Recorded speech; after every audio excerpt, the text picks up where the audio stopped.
Doctor, there is a lot that is being talked about IVF. There are many celebrities, there are many known people who are talking about the entire thing. They are talking about their journey on internet.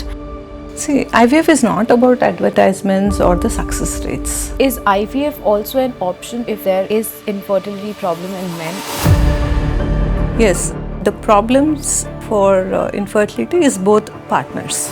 Is IVF treatment these days recommended way too early than before? A good fertility clinic usually is very, very transparent. It is important that any couple facing issues in getting pregnant have to be evaluated comprehensively. What is your take on it? IVF is one of the best innovations for mankind, but